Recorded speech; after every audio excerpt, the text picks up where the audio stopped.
Okay, so we made a joke about this the other day, so I thought I would do it in real time. All right, all the grandchildren, gather around as Grandpa has something to tell you about the 1980s. Come closer, because apparently this is now a history lesson. I was a teenager in the 1980s, which means I lived through a time so primitive that people actually had to remember phone numbers and not just their own. We knew our friends' numbers, our girlfriends' numbers, our grandparents' numbers, and probably the number of the local pizza place. And if you wanted to call somebody, you had to use a telephone attached to the wall. There was no walking around the house talking on your phone. The phone had a cord. And if your parents answered, well, hello, Mrs. So-and-so, is Johnny there? Then came the terrifying words, who is this? That was basically the 1980s version of a background check. There were no cell phones, no texting, no Snapchat, no Instagram, no TikTok, no Facebook. If you wanted to know what your friends were doing, you had to go physically find them. Can you imagine that? We would jump on our bikes, or in our later teen years, get in our cars, what was mostly a car, and disappear for hours. Nobody had a tracking app. Nobody had our location. Nobody even knew where we were half the time. Our parents would yell, be home when the streetlights come on. And that was the GPS. If you weren't home when those lights came on, you had better start pedaling or mash the pedal to the floor, because your location was about to become very well known. And somehow we survived. We didn't have helmets that looked like NASA equipment. We didn't have knee pads, elbow pads, GPS watches, emergency contact bracelets, or smartphones capable of calling 911. We had a bicycle or a rundown car.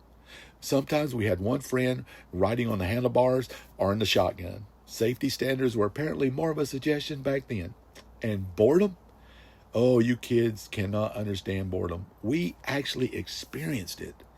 There was not an endless supply of videos, games, movies, strangers arguing on internet waiting in our pockets.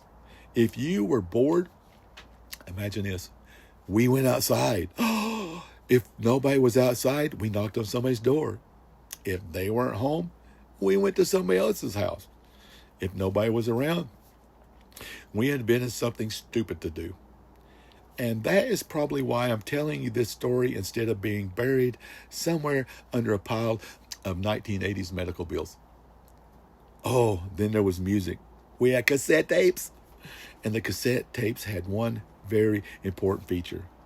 They could destroy your entire afternoon.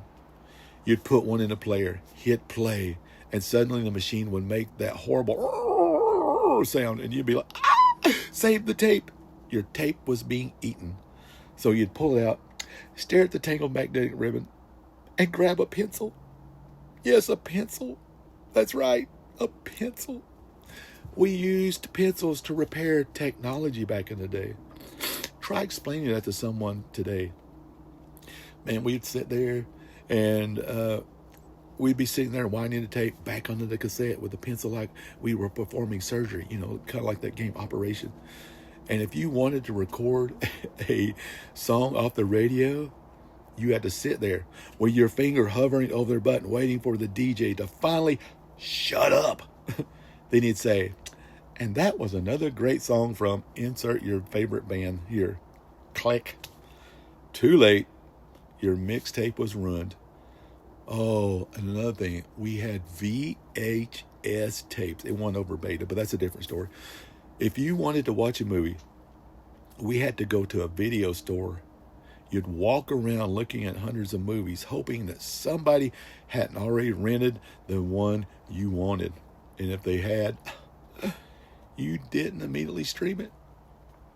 You just stood there disappointed and wandered around until you found something else. Then there was that magical VCR. That thing had more buttons than a nuclear submarine. Can somebody set the time on this thing? And every once in a while, somebody would say, don't forget to rewind it. Or more formally known as be kind or rewind. Because apparently civilization depended on returning a VHS tape to the beginning. And then we had those magical arcades. It was actually places where teenagers went to spend their money trying to beat video games. You'd walk in and hear, man, you'd hear the beeping, you'd hear the music blasting, quarters dropping, and somebody yelling because they just lost their last life. There was no downloadable updates, no monthly subscriptions, no in-app purchases. You had a pocket full of quarters, and when they were gone, game over. Oh, and then we had the mall, which sometimes the arcade was in the mall. Just a side note. The mall wasn't just where you bought something. Man, the mall was the internet. You went there to see people, hear music, meet girls, show off your clothes, eat junk food, and pretend you were going somewhere important. And teenagers actually talked to each other face to face. Face to face. Terrifying concept, I know. And if you liked someone, you couldn't just send them a heart emoji.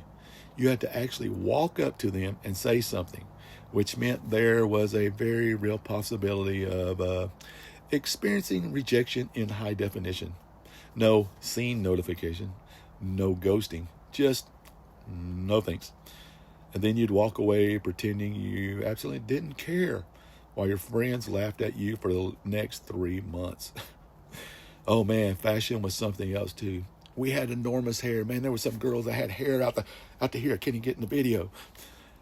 They had enormous hair. The bigger the hair, the better.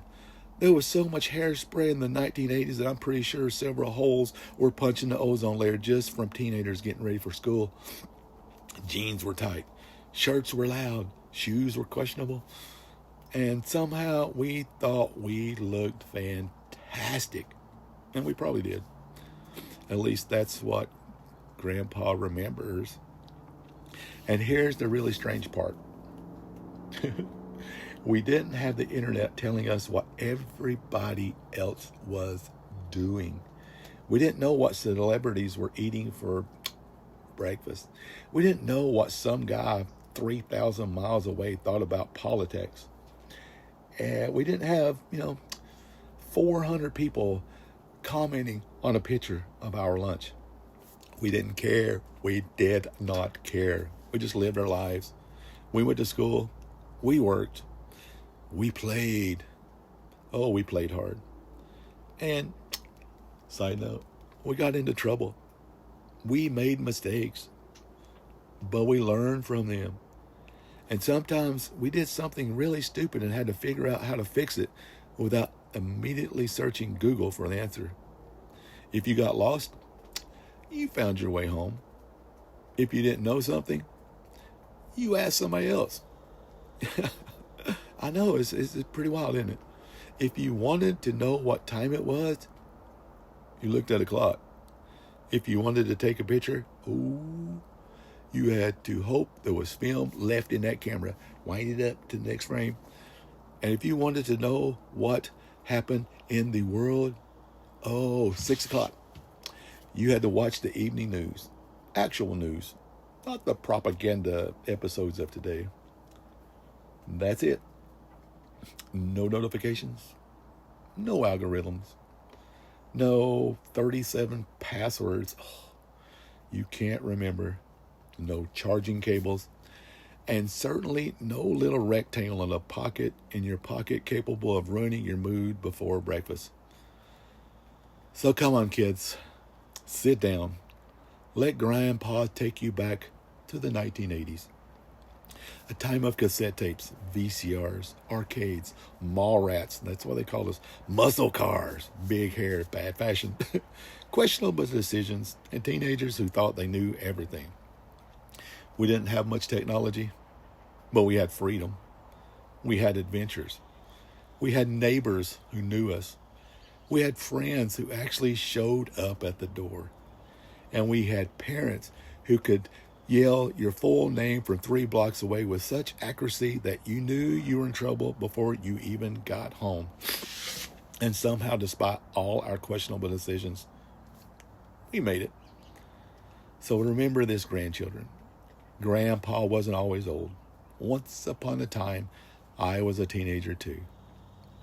And believe me, the 1980s were one hell of a lot One hell of a time. A lot more than fun than you kids can even realize. But we loved it.